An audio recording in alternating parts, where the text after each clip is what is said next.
নতুন একটা রেসিপি নিয়ে হাজির হয়ে গেলাম বন্ধুরা। প্রথমবার আলু আর ভেন্ডির সবজি তৈরি করলাম, তাই তোমাদের সাথে শেয়ার করতে চলে আসলাম। কড়াইটা গরম হয়ে আসলে তার মধ্যে তেল দিতে হবে। তেলটা গরম হয়ে আসলে তারপরে একে একে ভেন্ডিগুলো সব দিয়ে দিতে হবে। দিয়ে তারপর নুন আর হলুদ নিয়ে মিশিয়ে নিতে হবে, মিশিয়ে নিয়ে একটু নাড়তে হবে। দিয়ে তারপরে আলুগুলো দিয়ে দিতে হবে। আলুগুলো কাটা আলু রেখেছিলাম সেগুলোই দিয়ে দিতে হবে। দিয়ে তারপরে এই 4-5 মিনিট মতো একটু ভালো করে লাল লাল করে ফ্রাই করে নিতে হবে। নাহলে কী হবে বন্ধুরা বলো তো, খেতে ভালো লাগবে না। যত ফ্রাই হবে খেতে তো আরও দুর্দান্ত স্বাদ লাগবে বন্ধুরা। ওতে আরও 5 মিনিট মতো ফ্রাই করতে হবে। আস্তে আস্তে গ্যাসের ফ্লেম লো করে ফ্রাই করতে হবে। লাল লাল ভাজা হয়ে গেলে দেখো বন্ধুরা নামিয়ে নিয়ে দেখতে পাচ্ছ কতটা সুন্দর হয়েছে দেখতে।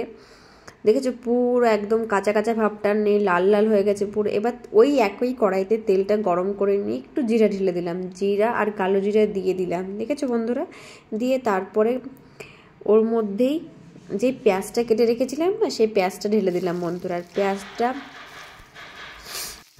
লো ফ্লেমে পেঁয়াজটাকে লাল লাল করে ভেজে নিতে হবে বন্ধুরা। দেখতে পাচ্ছ তো পুরো লো ফ্লেমে মিনিমাম 1 থেকে 1.5 মিনিট লো ফ্লেমে ওটাকে ভাজতে হবে।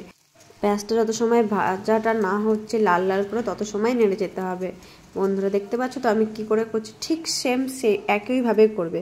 তারপরে আলাদা করে আমি হলুদ, জিরে, ধনে গরম জল দিয়ে পেস্ট বানিয়ে নিয়েছিলাম বন্ধুরা। এটা দেখাতে আমি ভুলে গেছিলাম এর ভিডিও ক্লিপটা নিতে। তো এটা দিয়ে আমি মিক্স করে নিয়ে দিয়ে তারপরে ধীরে দিয়েছিলাম। দেখতে পাচ্ছ পুরো এরকম করে। বেশি জল দেবে না, তাহলে বেশি জল দিলে ভালো লাগবে না। মিনিট 4 ওটাকে ভালো করে কষিয়ে নিতে হবে। দিয়ে কষিয়ে নিয়ে তারপরে ওর কাঁচা ভাব গন্ধটা চলে যাবে। দিয়ে তারপরে টমেটো ঢেলে বন্ধুরা 1 থেকে 1.5 মিনিট একটু কষিয়ে নেবে। দেখবে যত সময় না ওই মশলাটা থেকে তেলটা ছেড়ে আসছে তত সময় পর্যন্ত কষাতে হবে বন্ধুরা। দেখেছো একদম এত সুন্দর কষানো আছে, যত কষাবে তত খেতে টেস্ট লাগবে। দেখেছো বন্ধুরা কত সুন্দরভাবে আমি করেছি আর কন্টিনিউয়াসলি নাড়ছি। দেখতে পাচ্ছ বন্ধুরা একটুও মশলা লেগে যায়নি কড়াই থেকে। আর তারপরে হচ্ছে তেলটাকেও পুরো ছেড়ে দিয়েছে। পুরো মশলাটা এখন পুরোপুরিভাবে আমাদের রেডি হয়ে গেছে বন্ধুরা। দেখতে পাচ্ছ কি তোমরা, পুরো দেখো পুরো তেলটাকে পুরো ছেড়ে দিয়েছে বন্ধু।